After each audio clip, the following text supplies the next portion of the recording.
I thought we really played a good game. We had a dead spot in the second half where we didn't get. We had some empty trips down the floor, and just made some mistakes you can't make. Mac hurt us in the middle. When Brahma went back in, we wanted him to push up there, and he just didn't get in there. And he made some pretty tough shots in there, but. We had a good look on the out of bounds play, but we didn't get back, and they pushed it up, did a good job getting the transition basket there. But we battled really hard. Joe made some big buckets at the end when they got the lead, and Elijah and Buddy kept us in there. We just didn't get, Marek is key for us, and him being in foul trouble hurt.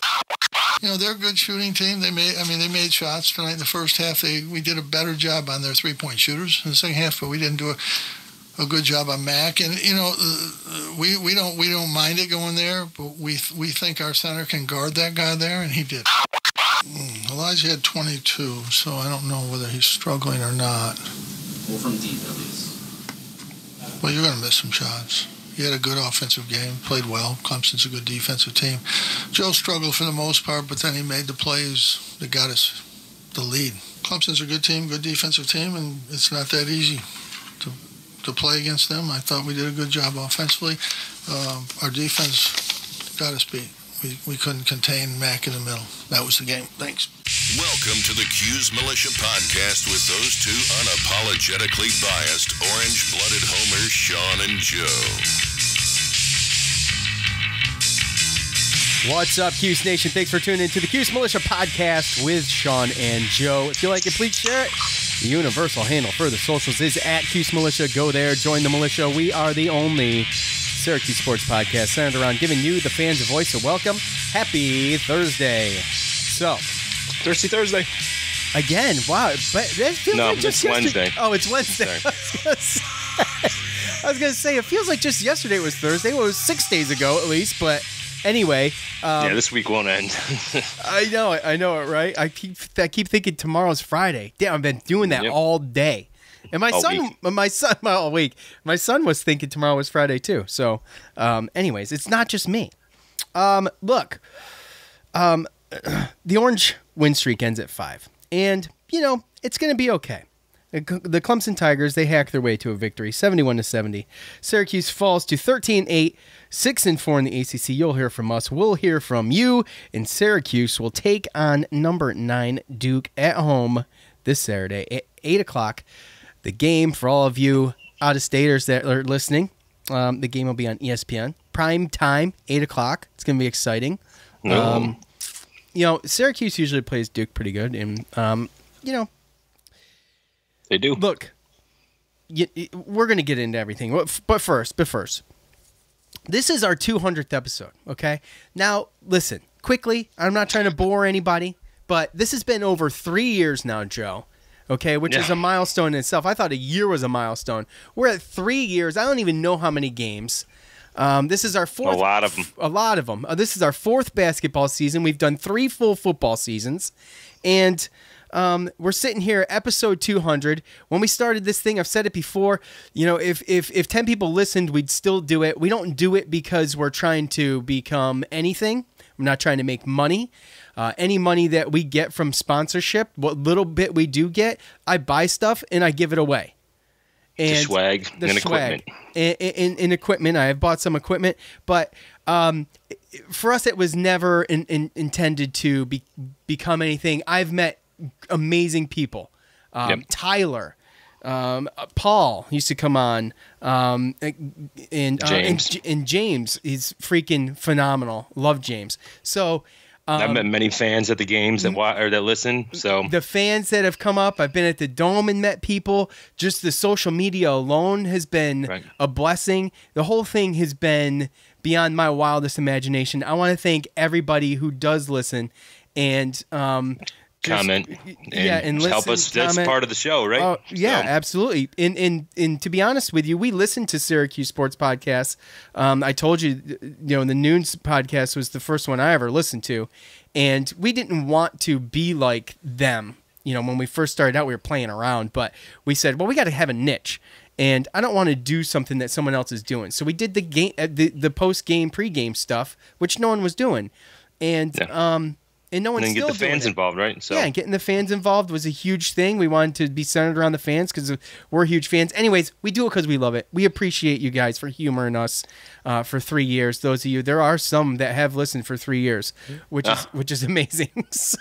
Yeah, if you would have told me when you asked me to do this, and it's not my 200th episode, but it's Joe's 196th, third or sixth or something. Yeah, but either way, if you would have told me that it would have lasted this long and that we would have built the community that we have and have the people just help and comment, I probably wouldn't have believed it. So it's definitely been awesome. It has been worth it to meet some of the people we've met. Just even if I've only DM'd with you guys, I really, really appreciate it. I mean, there's so many. For every one nasty Syracuse fan that's been negative, there's 20 positive, awesome people out there that I've interacted with, without a doubt. So Thank you. We appreciate it. We love you guys. Enough can't be said about that. So I just thought it was worth mentioning. We let 150 pass by, and I couldn't let 200 go. So episode 200. All right. I wish it was a win. I wish it was a little bit more upbeat, but that's okay, dude. We're gonna get into this, dudes and dudettes. We're gonna get into this. We're gonna explain it to you from our perspective. I'm not telling you what to think, but I'll give you our opinion. So anyway, before we get into all that, past, present, and future MyBookie players, listen up. It doesn't matter whether you're an experienced player or a first-time customer. MyBookie welcomes all that come to play, so quit waiting around and sign up today. Join at mybookie.ag. Log on to there today. Make your first deposit. Use the promo code CHAIR, and MyBookie will match your deposit dollar for dollar. If you don't know what you're getting into, I always tell you guys this. If you've never been online before, don't worry about it. You could research it yourself, or you can call MyBookie's patient customer service team. They can walk you through the process. They can answer any of your questions. If you do know what you're getting into, though, and you decide to do it after you get your questions answered, again, join mybookie.ag. Just log on there today. Use the promo code CHAIR, CHAIR, CHAIR, and MyBookie will match you dollar for dollar, up to $1,000. You play, you win, you get paid. Thank you, MyBookie. So, Joe. Now, yes, sir. The Orange seemed to have control of the game after it. I mean, I thought the game was obviously you never count your chickens before your eggs hatch. But Gerard hit a three, put SU up 70-67 after a quick score from Clemson. And then Gerard stole the ball from Sims. He missed a layup. Hughes, as we know, missed the tip-in on the other end. Clyde Trapp scored the final points for Clemson in transition. The game came down to the final second with Syracuse at a huge disadvantage with, obviously, most notably, Dolezaj sitting on the bench. The good 14 of 15 from the line, 93.9%. Hughes was 8 for 9, the only miss, but he shot the most too. Syracuse was able to get Clemson to turn the ball over 16 times to their 8, resulting in 15 points for the Orange. Hughes and Buddy combined for 44 points. That tells me should have won. 15 of 35 from the field for both of them combined. Syracuse held Sims in check. That was a huge key. Unfortunately, we had some other people. Yeah. One other people. So they held him well below his average, 2 points and 7 rebounds. A for effort. I thought the effort was great. It came down to the last play. Two starters on the bench. Some questionable things went on. We'll go over that. The bad Dolezaj only played 26 minutes in this game due to foul trouble pretty much from the get-go. Only 8 points, 3 rebounds in that time. Coaches said he is key to this team and what they do, and he needs to play to the last buzzer every game. I think James put up a stat. They are 1-4 when Dolezaj falls out early, and so I mean if that tells you anything. He fouled out with almost 9 minutes left in the game. Dude, 7:56. What was it? 7:56. Okay, I have 8:56 written down. Okay, so it was 7:56. Sidibe fouled out with 5:07 left. So still not good. Dolezaj not good. Sidibe also not good. Just those two things can't be a thing. They've got to do a better job. And I mean, I don't know how you do it, but they've got to do something. And they know that. Yeah, a couple ticky-tack deals down there.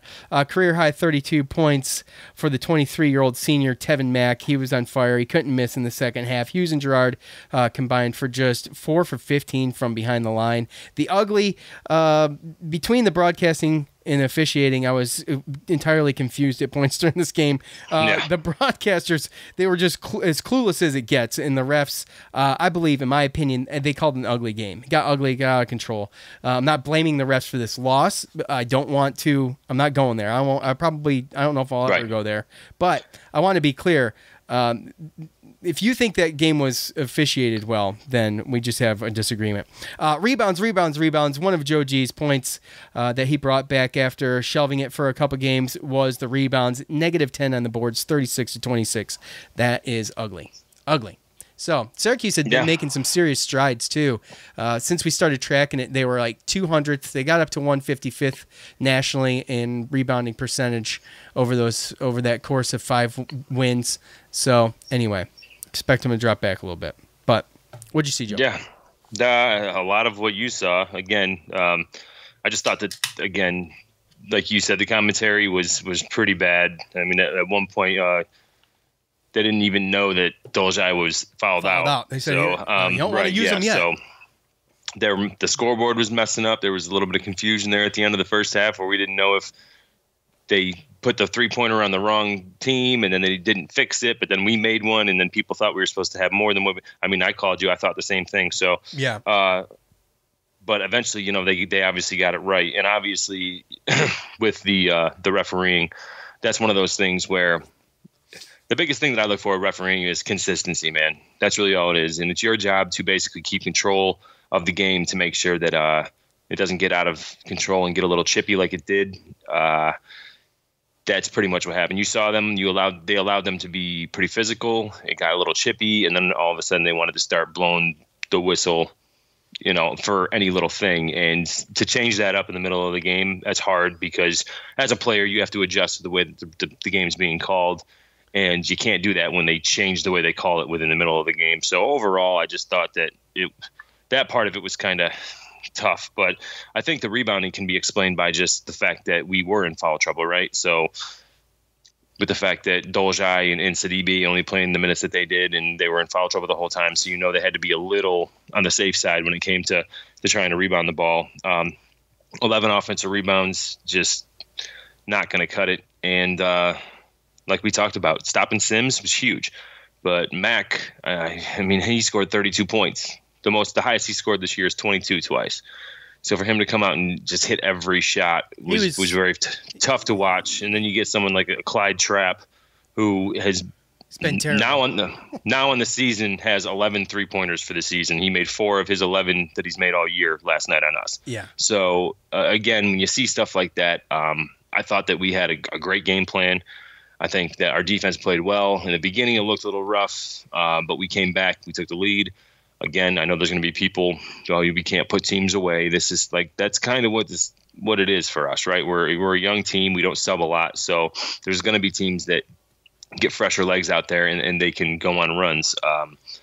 And sometimes we're not going to handle situations the best. But yeah, that was a winnable game. I thought there was a chance that there could have been a foul there with Elijah Hughes at the end. You can't just box out someone who's in the air trying to shoot a ball above you, but I can understand, situations on why it wasn't called, but it put us in a pretty crappy situation as far as on transition defense. I think that's why they probably got the easy layup there to go up 1. So, well, there was 2 blatant missed calls.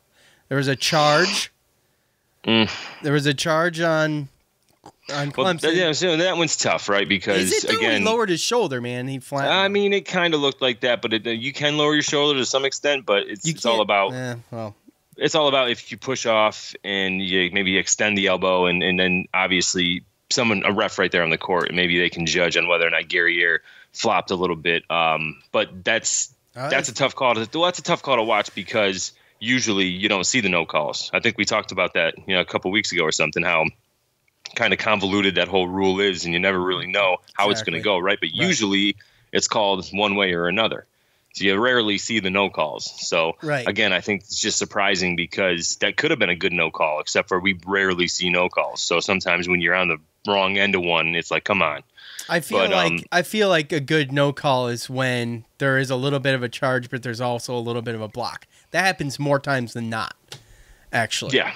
And to me, Gary Aid's feet, I mean, they were as set can be. I mean, they didn't move. He stood right there. He was outside the arc, and but unless you're right there, you don't really know how much contact is there, right? So I guess sometimes on TV it looks worse than what it really is, right? So I'm just saying, I'm not trying to 100% make excuses, but I know that when you don't have your eyes on the player that you're guarding and he jumps up and then you back up into him and take his legs out, usually that's a foul every single time. Yeah, that was the other one I was talking about. When I said two, that was the other one. And that was at the end of the game, you know? I mean... Yeah, I mean, you got to give it to. So Clemson, we did see that their defense is pretty tough. You know, they gave us problems. There were some challenges out there for us offensively, and I do think that they were very patient with the ball and passing and getting the shots that they wanted to make. But just not being able to stop Mac, and Mac making every shot, it seemed like. So I mean, they shot 48% from the field. So we just can't allow that. And just a guy had a day. Yeah, that's really all, and still on top of that, it's at Clemson losing by 1. It's not going to be looked at as a bad loss. I mean, we went on a little run there. The last 3 losses we've had is combined 6 points. Well, yeah, and we'll get into all of that. But all in all, well, I mean, I guess we can address it. I think there's a fan feedback comment on it, but let's address it right now because this is something that irritated me today a little bit. Okay, everybody's just throwing their arms up and saying, NIT bound, or this was an awful loss. It was not an awful loss. It was not an awful loss. Pitt would have been a bad loss. Okay, this was not an awful loss because they're never going to dip. They were an 81 net, Clemson was coming into the game, and for an away game for Syracuse, it is an away game would be 76 to 135 net. So unless Clemson falls in the net to 136, this will never be a quad 3 game. But they were an 81 coming in. They could very well get up to a 70. Let's say that would make this a quad 1 loss. Now you tell me, is that a bad loss? No, absolutely not. Right. And I mean, Clemson beat Duke. You can't really just look at their record.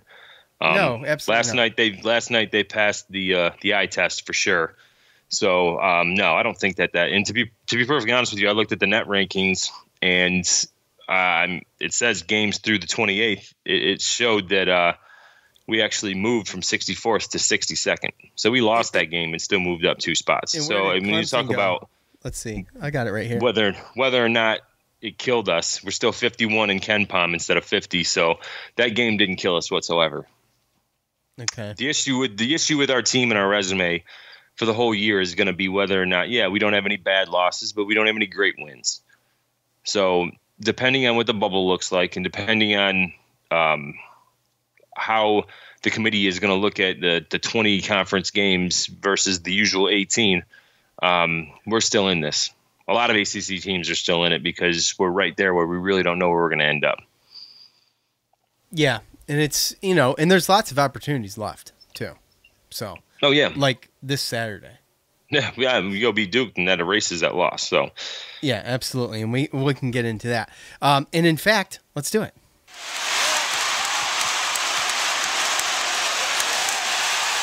It's time to hear from you, the loudmouths from the Loud House.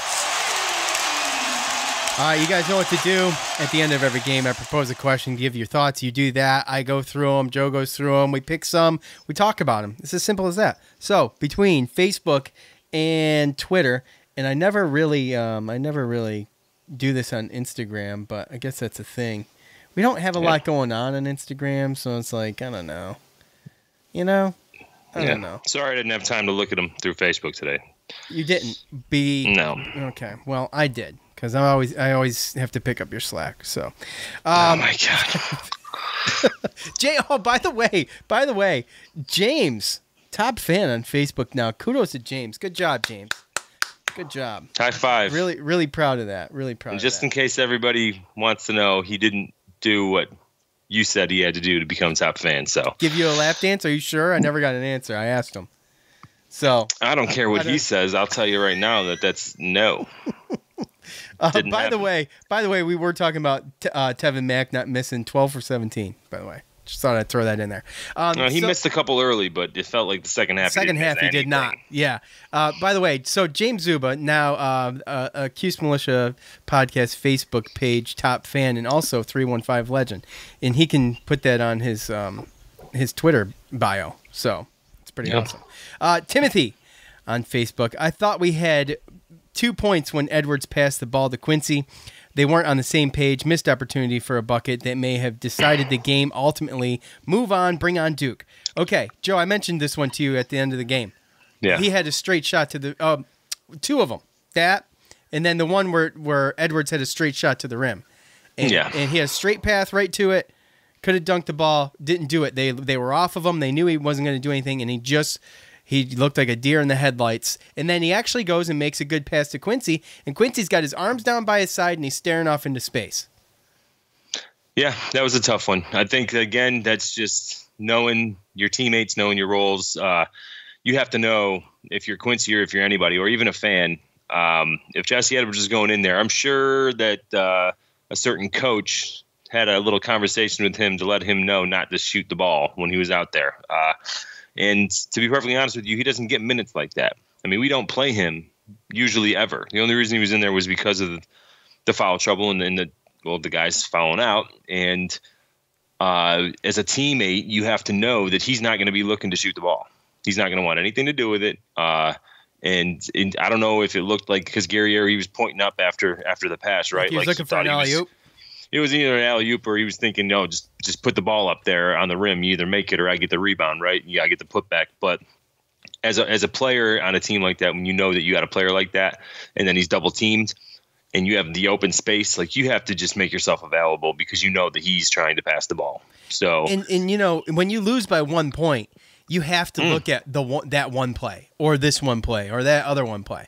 Because that's what it comes down to, obviously. I mean, it comes down to 2 points. You win that game, and that was 2 points. So, you know, and Quincy could have called for the ball, the pass up high for an alley-oop or just a pass in general up high. He wasn't paying attention. So, I don't think he would have caught anything. I think he was trying to pass the buck there, which, you know, you got to help out the young guys like that. I know he's a young guy, but he's playing way more minutes. He's got way more experience on the floor with that team. And, you know, you got to help him out. So, anyway, Anthony, top fan, our good buddy Anthony, Cuse Water Boy, beat Duke in this game, gets erased. Losing by 1 on the road to Clemson hurts, but it's minor compared to the positive of beating a top 10 Duke.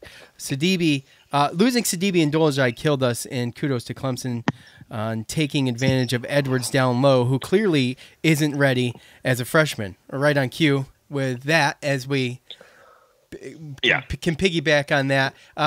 He's obviously just very timid and awkward, and his first 30 seconds in there, he had to close out on the wing. He did a pretty good job, but he almost flung himself into the stands trying to. Wow, I thought he was going to follow the guy. So I know. So there was a point where he fell or to get up real quick. It's again work in progress, man. I mean, he was kind of a late signee. He's from the Netherlands. I don't think he's necessarily played basketball that long. No. And he's got to fill out, like you said. He looks like not only a deer in the headlights, but he looks like a newborn deer with trying to figure out how to use a starving deer in the headlights. Yeah. No, just like a newborn deer in the headlights, still trying to figure out how to use his legs with his body. Like that's. Yeah. You ever seen a giraffe get born? That's what we used to call Chuku. Remember, we used to make jokes about Chuku. Well, that's pretty much giraffe. All those type of animals, right? Where they're top heavy and they got those weak legs and they really don't. Yeah. Yeah, totally. It's tough. Yeah, it is tough. It's not funny. It's not funny. Sorry, Coach. All right, Dominic on Facebook. Dominic, not a Tap fan. What's up with that, Dominic? A little disappointed in that. That's okay. I'll still read your comment. I hate losing to Clemson. We played well enough to win, and we played poorly enough to lose. A game like that on the road, and 99% of the time it's an L. What I do like is that I don't think they were looking ahead to Duke. This is a good point. Let's come back to that. It's just a young team on the road, bound to happen at some point this season. Now we get to see this team response at home after a tough loss. So the people were saying trap game. In fact, Joe, I think you might have said maybe it was a trap game. But I have to say I don't think so. With the way they played, losing by 1, I really don't think so. It took them a while to settle down in the beginning. But ultimately, if Dolezaj plays that game, I don't think they lose. And, I mean, it comes down to that. What did we say? 7:50. He went out with almost 8 minutes left. Right. And, well, I think you're right there as far as that goes. I mean, again, I was looking at it like I was sitting there thinking as soon as, especially when Dolezaj fouled out and stuff, I'm like, man, the adversity of the last game, right, where Elijah only had 10 points, Joe didn't do that great, and we still ended up pulling out the win, right? And I'm like, wouldn't it be some, if we still pulled it off with if we still pulled like that off, right, coming over adversity. I mean, we are a confident team. We're not perfect. We are going to make mistakes, and there's going to be adversity throughout every single game. Some of them are going to have their ups and their downs. They're not going to shoot their greatest every single game, but to see these kids fight the way they do, and again, especially considering that they're so young and we're not that deep of a team, just the fact that, again, like we said, the last 3 losses combined 6 points. We could have won any one of those games. I mean, it just tells you all you need to know about this team. Like, we're not going to give up no matter what happens. It's just sometimes when we hit this adversity and we lose certain players, we still haven't really figured that out, right? So we figured out a little bit about if Elijah's not hot, or if Joe's not hitting his shots, or if Buddy might not get, like, we figured it out. Dolezaj will step up, Sidibe has stepped up. So now it's, how do we win those tough games when our big men are in foul trouble and we're not getting the points like we have? Because, I mean, between Guerriere, Sidibe, and Dolezaj the last 3 games, I mean, they've been putting in a lot of good minutes, good stats down low. I mean, the points in the paint, everything like that. And that's kind of been what's been part of this 5-game stretch and what's helped when we aren't shooting the ball good. And last night was just a situation where, okay, your 2 big men fouled out. Now what? And I think we saw, and now we got to figure out how to get past that, because this isn't going to be the last time that those 2 are in foul trouble. No, Sidibe's guaranteed 4 fouls a game. Guaranteed. And how about Dolezaj's last foul, though? We're talking about the officiating. There was a point in time where you could not rebound with a guy in front of you. That was the rule, it seemed like. And that goes for there was a bad call against Clemson that was an over the back that was not an over the back. Yeah. It was a straight up rebound. But it was like you could not rebound with the guy in front of you. Then all of a sudden, Dolezaj gets the whistle. He's tossed. The broadcasters have no clue. They still think he's 4, sitting with 4, even though they said he's 5 and he's out. But whatever.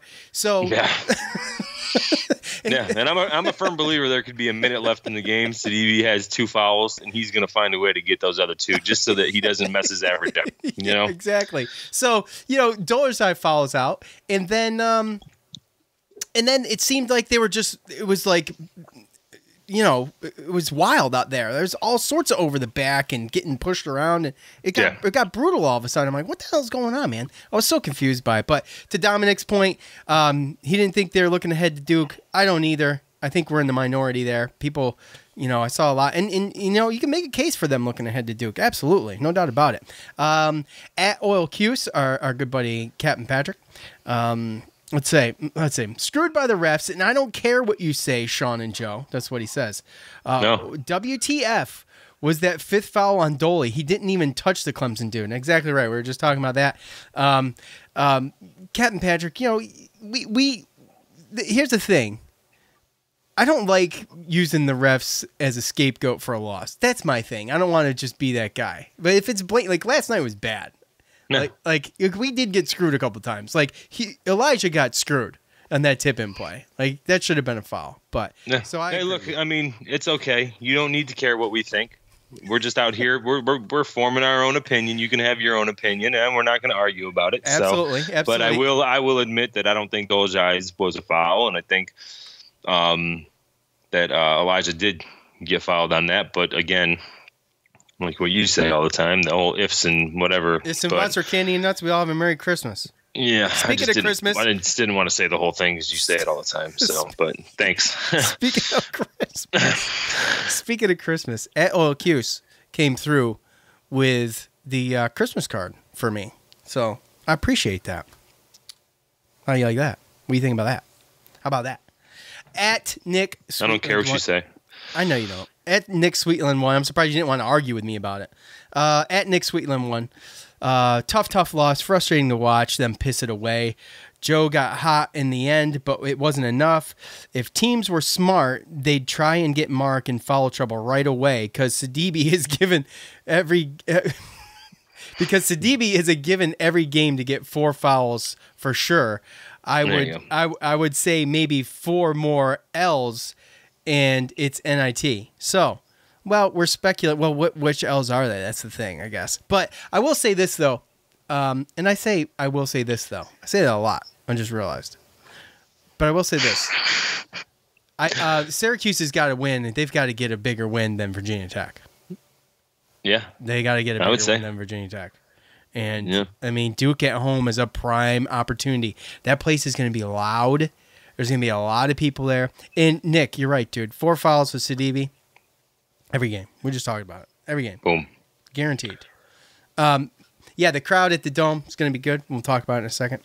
At ZW Rodburn, okay, on Twitter, Dolezaj is the single most important player Cuse has, is the only big who can set screens, adequately defend, etc. consistently, cannot afford to lose him with nearly 8 to go, had chances to get the W, but could not convert. Officials swallowed the whistles a little at the end. Duke next. So, Joe, to our point, to coaches has said it. I said it at the beginning. Dolezaj, can you win without Dolezaj and the things he does and the way he's been working the middle? He only played 26 minutes against Clemson. We lost by 1 point. He plays 30 minutes, 36 minutes, 35 minutes. We win that game. I mean, what he normally does, right? Yeah, right. Yeah. I mean, that's really what it is. We talked about it. He's the one that's allowed us to be able to score in the middle and not have to rely on the outside shots. And I think that what happened when you saw him foul out, and I mean, he did struggle. He did struggle down low more than he has in the past few games. But as soon as he came out, you saw us it was more of it looking like the offense in the beginning of the season, right? Because we didn't have anybody that we could really count on and trust to get it down into, the paint. So you can definitely tell. I mean, it's hard to sit there and say, because it is a team game, the single most, but I think that we've talked about it. He needs to be able to get closer to a double-double-ish and be a threat down in the paint. And just last night he wasn't. No, I mean, he minus a couple plays. He had a couple moves, couple good, but yeah. Yeah, just to foul trouble early. I mean, it's going to kill him every time. And, couple bad calls, you got to expect that obviously he's probably going to get at least one bad call a game. It just kind of seems like that, and it's not necessarily always the ref's fault, the angle or this or that or what have you, but, it's going to happen. So it's human error. So one more. At Nick Goodman 18, crippling loss for the tournament hopes.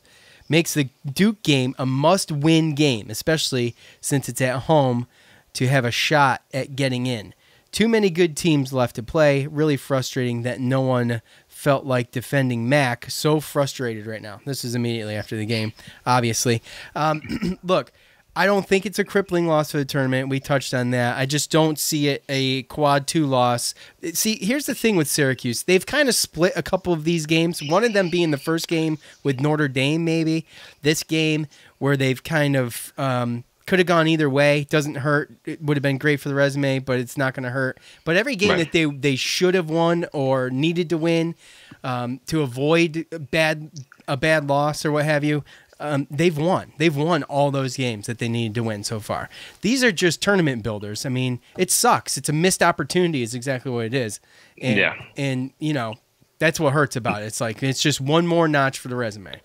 Yeah, and you, again, we've talked about how many opportunities we have to be able to get these quadrant 1 and quadrant 2 wins, and this was prime, but again, we've been undefeated in ACC play on the road up until last point. So, you can't expect to go undefeated on the road in the ACC. Clemson's a tough place to play, good defense. And they had some guys go off and have some really, really kind of almost miraculous games if you'd have told me Clyde Trapp, the guy that's shot 7 threes the whole season, is going to go 4 for 7 and score 17 points. I mean, when I was doing the scouting report, I looked at Clyde Trapp. I'm like, this guy's terrible. I think he was the name under their worst 3-point shooters, and he shot the best. So, again, there's that, and then again, Mac. Goes. I mean, Mac's a great player, but 32 points, 32 and shooting points. Like that. I mean, yeah. He's on his third school. He's a 2-time transfer. He's 23 years old. He's an older guy. He's an older kid. Guy. And he was out there being physical. I saw him a couple times going through. I mean, he was when he's moving around the offense, he's giving little elbows here, little things. I think his shoulder one time hit Buddy Boeheim in the face in the middle of a play when he was coming up. Like, just little things that just, can try to get under a younger player's skin. Again, you're talking about a grown-ass man versus 18, 19-year-old kids for the most part, other than a few other guys, right? And, I mean, Dolzai's a little bit older, but he really doesn't look it. You don't got the build for it. Yeah, so I see him trying to grow some facial hair. It's not working. Shave it's not working. It's like my brother. It's like my brother's facial hair. Like part Indian. Patch it here, patch it there. Patchwork. Come on. So, all right, that's it for fan feedback. We appreciate all of you who participated. One of these days, we're not going to give our thoughts post game. I'm just going to do straight fan feedback, and we are going to go back to the phones at some point. I'll bet you if I'm not even going to say it. I'm not going to say it. I'm not going to say it. But the phone line is available. We just don't use it. It's like every time we go to use the phone line, we were going to use it last, I don't know, Joe. I don't know, recently, Saturday. And it was just like, Joe is, he was busy till the evening and it's a Saturday night. I'm like, who's going to call in on a Saturday night after, 5 hours after the game? Right. So it is still an option, but it's tough, man. It's tough. So anyway, hey, thanks everybody who participated. Fan feedback. Go there. End of every game. Prompt your thoughts. Leave a comment.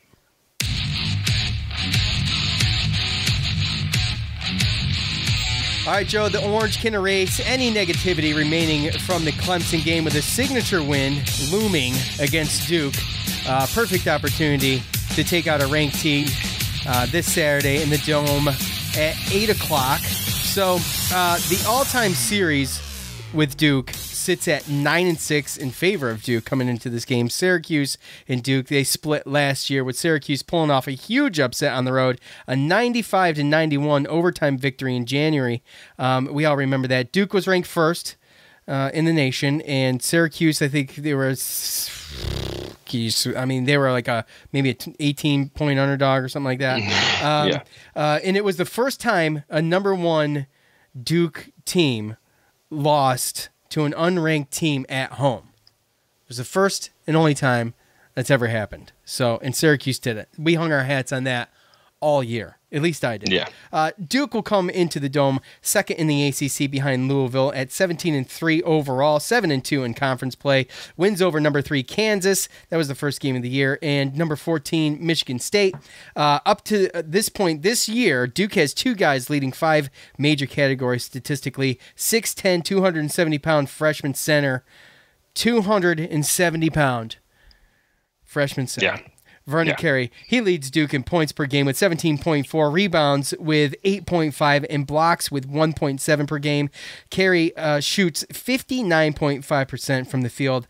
And then we've got 6'3", 185-pound sophomore guard Trey Jones. He leads the Blue Devils in assists with 6.8 and steals with 1.7 per game. And that's his game. He's a facilitator and he creates turnovers, and he leads both of those categories there. So 123 assists so far this year. That's good enough for 19th nationally, coupled with 37 steals this year so far, and that will tie him for 62nd nationally. By the way, 123 assists by Jones. The team total so far this year is 192. So the rest of the team has 69 combined assists to his 123. So that's a freaking ton, man. He's a facilitator, man. It's what he does. He's brilliant at it. So, yeah, they again, you named some of the main guy. Vernon Carey, his father was an offensive lineman in the NFL and played for the U, so that kind of explains his size. Yeah, true freshman too. So he is an animal. He's going to be the guy that's going to be tough to beat. And you know that Krzyzewski, he's played the zone over and over again. He's coached with Boeheim. He's going to put the players in position to be able to beat them. So, I mean, first off, you want to try to get Vernon Carey in some type of foul trouble, right?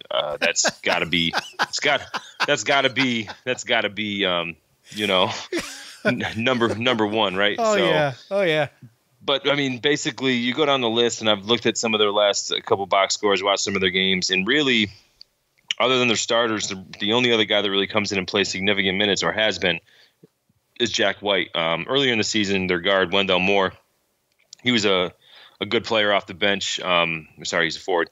And he's been hurt. I guess he's practicing. He's kind of warming up during the games. They don't really know. It's going to be, even if he does play, it's going to be game time decision. But when you're looking at Trey Jones, Cassius Stanley, who's a freshman guard, Matthew Hurt, freshman forward, and then Jordan Goldwire, who's a really good defender, a guard, and he actually saved that game last night against Pittsburgh because Duke was up big and Pittsburgh started coming back, and he actually he kind of went off and scored some points there. So they really have only been going 6 deep. Now, can they have Delorier and O'Connell, some of these other guys, Joey Baker, come off the bench who's given us problems in the past? Yeah, if some of those guys get in foul trouble, but those are really their main guys. So in Trey Jones, I know you remember last year, he gave our guards fits, even bringing up the ball. That's one thing I'm really, really nervous about is that whole Trey Jones and Gerard matchup, right?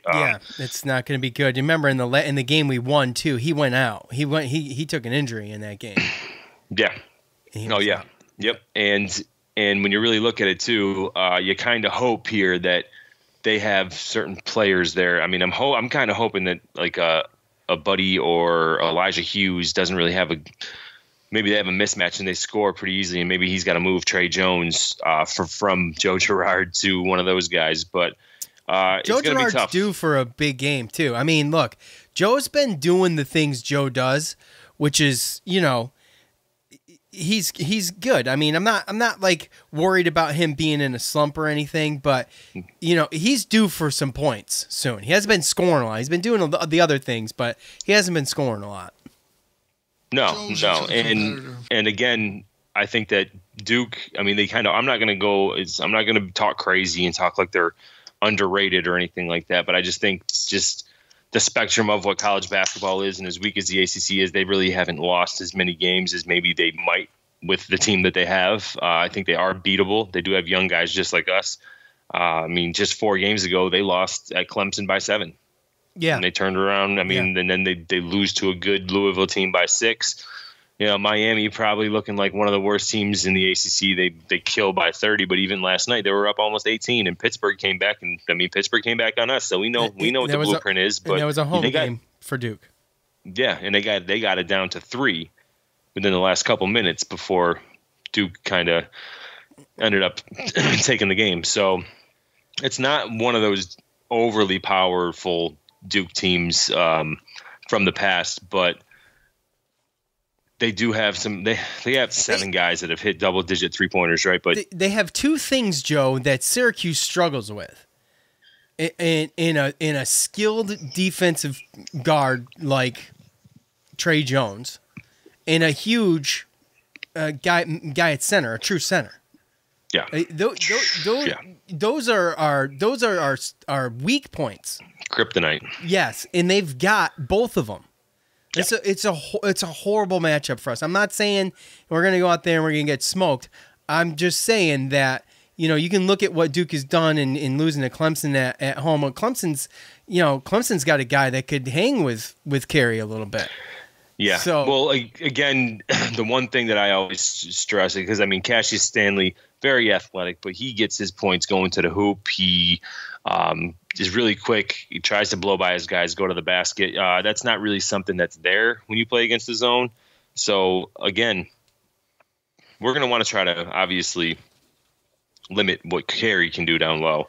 I haven't really watched enough Duke games to know how good his jump shot is. I'm willing to bet a lot of his scoring comes at the rim, probably at the rim. So again, it comes down to, you've seen it. I mean, how big did we tell Amir Sims he's a junior. He's seen our 2-3 zone over and over again, and he struggled last night. Vernon Carey, by the way, is taken 11 shots from behind the arc. He's 45.5%. He's hit 5 of them. So he's not a threat out there, but he's a threat at the rim. You know, you know, you take those 11 shots off, he's attempted 222, so 211 inside, 2-point range. So, right. And you can guarantee those are putbacks, most of them. Yeah, and you've seen some games where, I've seen some games where just a lot of their guys are kind of neutralized, and Trey Jones is forced to huck up a bunch of threes. And other than a guy, I'm really worried more about Matthew Hurt, because he's a forward. They can shoot. So we do have to worry about certain guys that shoot, but they're not an overly good jump shooting team. I think a lot of times they get their points off transition, being smart, getting the ball down low, taking it to the hole, getting fouled. Syracuse has done a really good job of taking care of the ball. They did it again last night. They did struggle in the win against Pitt, but we knew Pitt was going to be that team that was going to be able to force some turnovers for Syracuse, and they turned, I think, 13 turnovers into 15 points or something like that, which is really good. But Syracuse is taking care of the ball, and they've just got to be conscious of it. They just got to be very conscious of it. I think it's going to be a game similar to the beginning of the Clemson game, where they're going to have to take that first 5 minutes to kind of settle in and figure out what they're up against. And, we just hope that, I think, too, to your point, that this Duke team, you got the exception of Trey Jones. Trey Jones has played against the Syracuse team really once, because he was out in the first game. It happened like 5 minutes into the game. Right. So you got you've got Jack White has seen it a little bit, but most of these guys have not seen the Syracuse defense. Jack White's probably chomping at the bit to kind of get back at what he did last year, right? Because if he hits a 1-3, they beat us. Right. but realistically, you're right.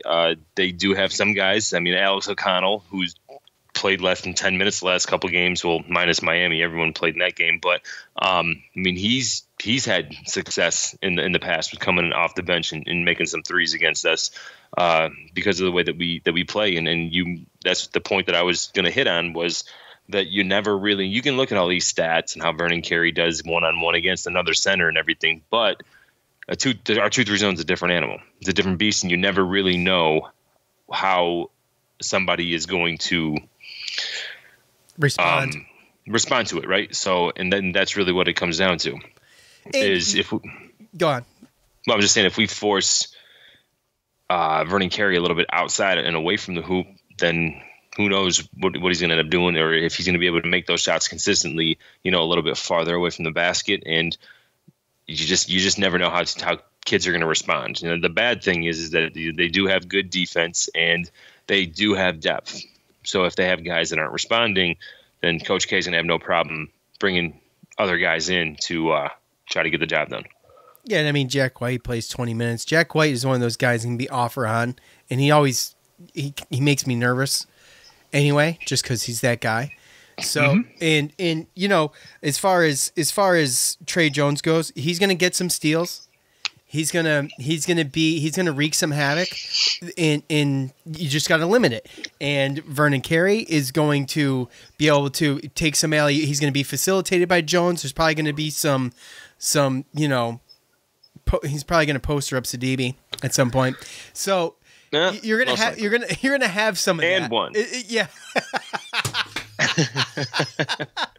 So, yeah, you're right. And Dozai's going to have to. That's one thing I hope that comes back is I hope that Dozai. I hope that Dozai, that he actually comes off of it. I think he's going to be upset. I think he's going to be mad. I think he's going to know that he couldn't have fouled out in that game, and he probably is going to put that last game on him. Yeah, and here's the other thing, and I'm not trying to prolong the Duke preview, but it's a big game. And here's the thing.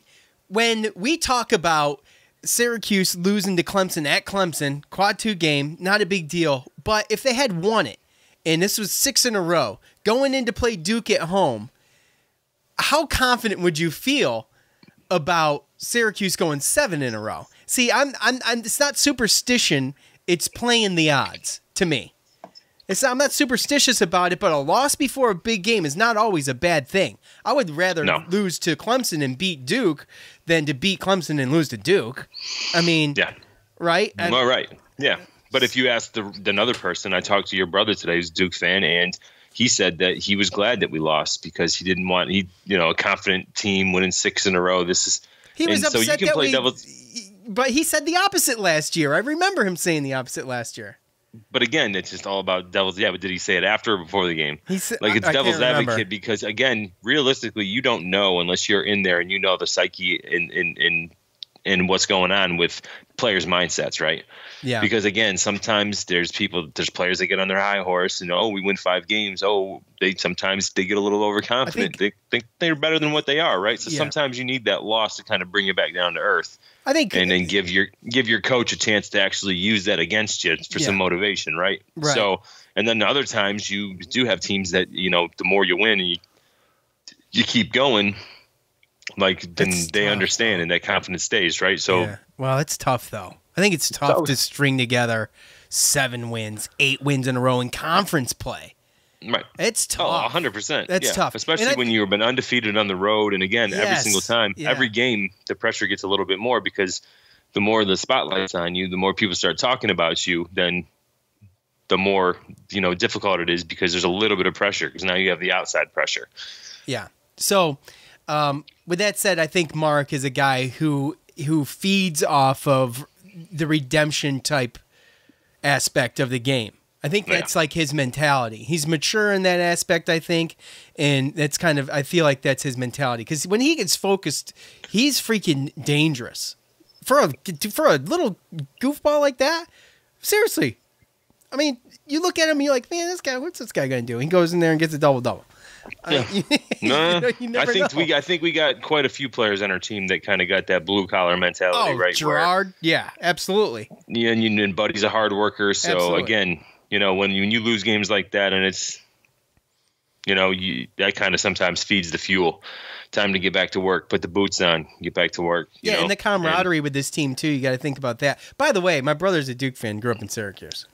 I want to point that out. He still lives in Syracuse. So, his address is I'm just joking. But right. So but and realistically it never really matters what the rankings are or who's where. Ever since I know there's been a couple times where Duke's beaten us kind of handily, but one time they beat us real handily. But you look at since we've joined with like North Carolina, maybe a similar team with that type of pedigree, we beat them the first year that we played them. And then it seemed like after that, Roy Williams figured out the 2-3 zone and they'd beaten us every single time. So that's just annoying. And I kind of thought and suspected the same thing was going to happen when we joined the league with Duke. But when did we join? What was it? 13? This has turned something like that, 12 or 13. This has turned into kind of a mini rivalry. It's never going to rival the North Carolina Duke rivalry, but there is a mini rivalry, and we always seem to play each other close no matter what the record is or where we're playing or what's at stake. The most we lost by was 16 at Duke, February 2018. Other than that, these have been 12 points last year at home we lost by. That would be the second worst loss. So my point is that to your point, it's always a good game. It's always a tough matchup. These coaches know each other really well, just as much as Krzyzewski. We talk about Krzyzewski knowing the zone. Boeheim knows Krzyzewski too. Yeah. We do have that, and they both have an edge, and it's all going to come down to what these kids do on the court. So that's it. Look, we're going to give Joe's prediction is going to come out. I can't wait to see this one. I'm really excited about it. Hey, when we post it, don't forget to post your prediction. If you nail the prediction, I'll send you swag. I owe a couple dudes some swag right now, and just so you know, I'm putting it together. I had a couple other things, and that's going to get sent off as soon as I can. But it is put together, so I got to put together. What's up? 31,000 tickets have already been sold. Yeah, that's right. And we get it. Come on, fill it up. That's right. And hey, stripe the dome, man. Pay attention to where you're sitting. Look at the chart. and wear the appropriately colored shirt or whatever that corresponds with your section. So, if you play the could. game. Yeah, if you could, please, that would be great.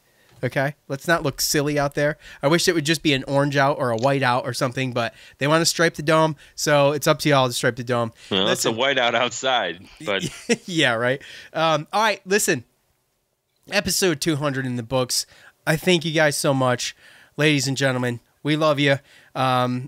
Keep spreading the word. It's you guys that help this grow, and we there's not words that can express how appreciative we are. So I want to thank my bookie. Thank you to all of you, and thanks to James on guitar. I think that's it, right, Joe? Am I missing anything? I feel like I'm missing something. I don't think me. That's it. Yeah, that's right. For Joe, I'm Sean. We're out. Peace. Thanks for listening to the Cuse Militia Podcast, the fan's voice with Sean and Joe.